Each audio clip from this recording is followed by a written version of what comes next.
Historiquement, nous sommes partis dans le village des ancêtres de Saint-Babacar. Donc il y a maintenant, je crois, 26 ans. Et c'était dans un sentiment de spiritualité qui a motivé notre présence là-bas. Et quand nous nous sommes installés un peu à l'écart du village, c'était un champ. Voilà. Après, on a commencé à vivre là-bas. Et il y a des amis qui sont venus nous rejoindre autour de la guidance spirituelle de Saint-Babacar. C'est quelque chose qui s'est fait naturellement.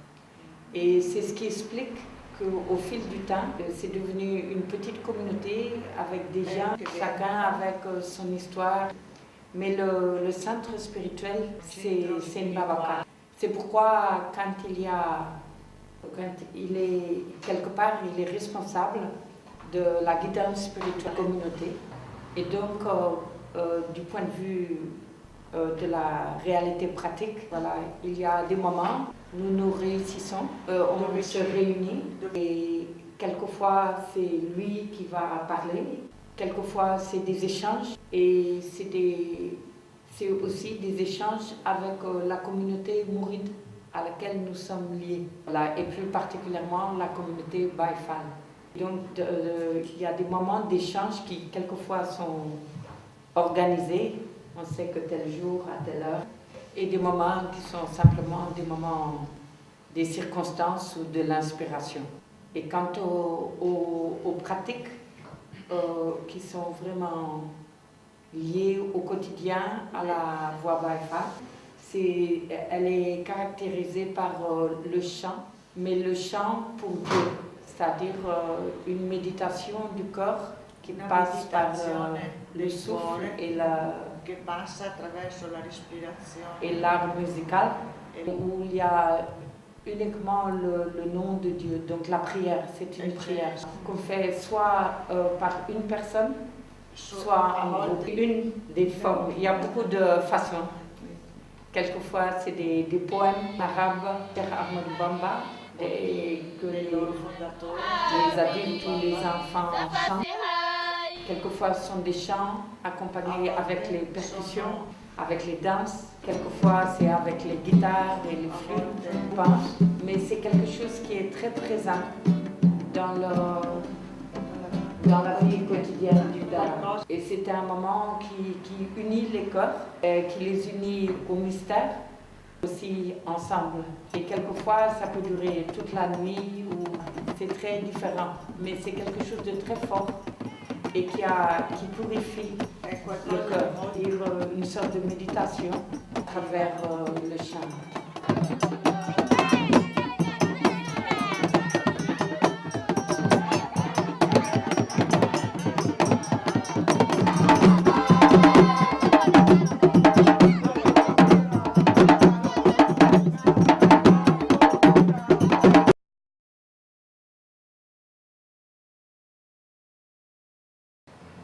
Ce n'est pas facile de parler d'un commencement, mais on peut parler d'une sorte de révélation intérieure qui provient donc de notre âme profonde, de notre esprit. On commence à voir les choses d'une manière qui est, disons, différente. Et comme nous le disons dans nos traditions, en ce qui concerne la spiritualité à laquelle nous appartenons, et qui est celle de toutes les personnes et toutes les communautés humaines, parce que nous savons que l'Italie, par exemple, a une très grande tradition spirituelle, l'Europe en général, l'Afrique et le monde entier.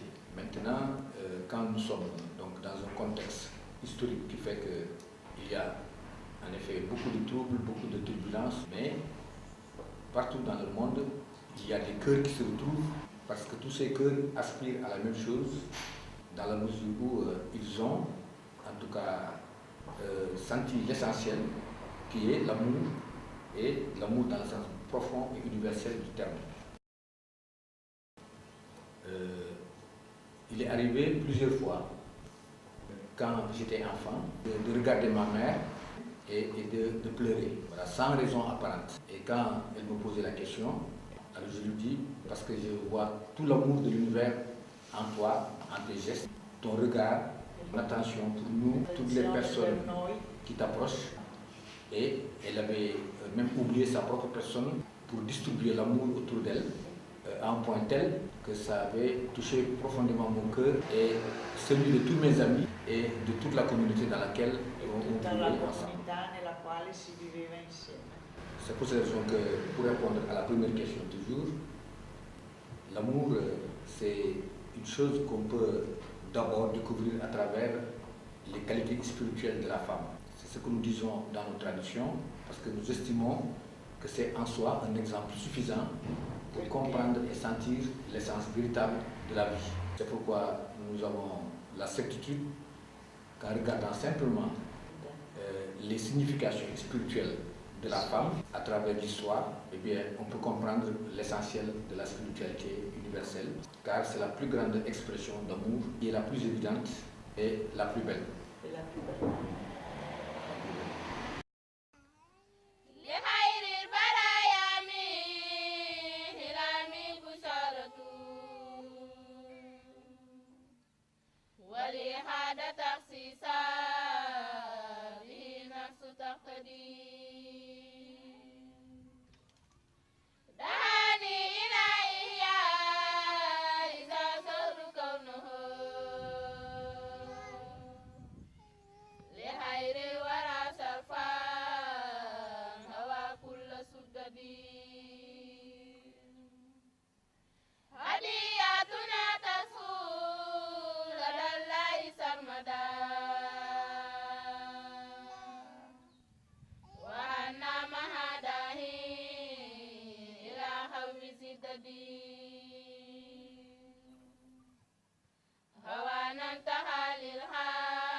Maintenant, par rapport à la question, là, nous habitons une communauté qui est liée des valeurs spirituelles.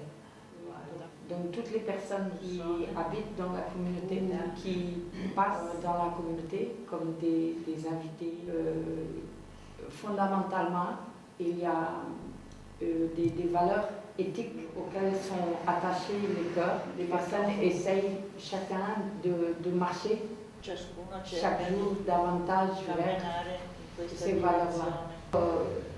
Comme dans toute communauté humaine, il y a forcément parfois des conflits. La différence, c'est cette raison profonde et cet attachement à la voix Baifa qui permet de résoudre les conflits. Donc, souvent,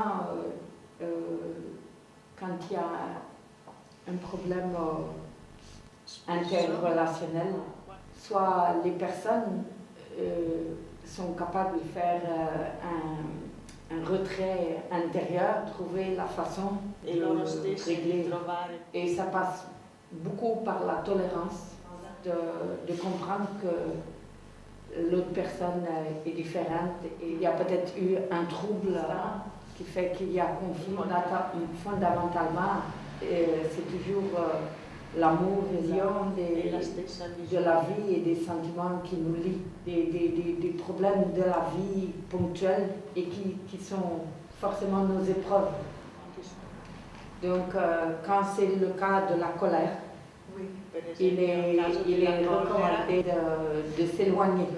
La colère, ça prend le cœur subitement, sans qu'on comprenne qu'est-ce qui nous arrive. Tout d'un coup, on est submergé par des sentiments très forts et on ne maîtrise plus notre langue, notre main.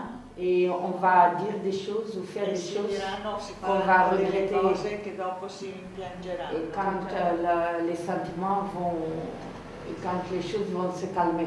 Donc dans ce cas-là, souvent, il est très recommandé de s'éloigner physiquement Oui, pour partir faire une promenade lointaine, parce que l'esprit et le cœur se calment. Et au retour, on voit forcément les choses différemment. Voilà. Et dans notre communauté, quand la personne n'est pas capable de maîtriser cette colère et de partir, quelqu'un qui fait la médiation, calmer les esprits, et s'ils sont capables de résoudre le problème entre eux seuls, et sinon, c'est la solidarité qui fait que quelqu'un d'autre va intervenir, voilà, parce qu'on considère que nous sommes tous des frères et des sœurs. Et par ce qui fait mal à l'autre ou ce qui fait du bien à l'autre, ça nous concerne. Voilà, donc quelqu'un va essayer d'intervenir avec les mots qu'il faut. J'ai pris l'exemple de la colère parce que ça arrive souvent. C'est des choses qui, je pense, avec l'appel du cœur dont on a parlé tout à l'heure et le chemin spirituel que chacun peut faire seulement à l'intérieur de soi-même, qu'on apprend et à éliminer au long du chemin. Lungo il cammino, questi sentimenti negativi. Voilà.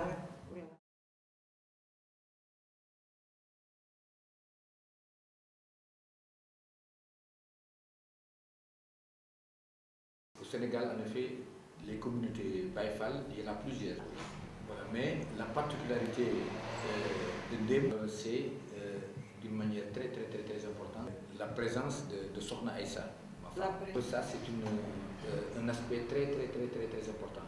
En effet, nous sommes là-bas depuis 26 ans avec nos enfants et avec des disciples qui sont venus des 4 coins du Sénégal et qui vivent avec nous et qui partagent toutes les valeurs spirituelles en tant que disciples, en famille, en tant que parents. C'est-à-dire la vie communautaire de Ndem est ouverte à tout le monde. Voilà. Et cette particularité de sa présence à elle a joué un rôle très important sur le plan même spirituel et sur le plan humain.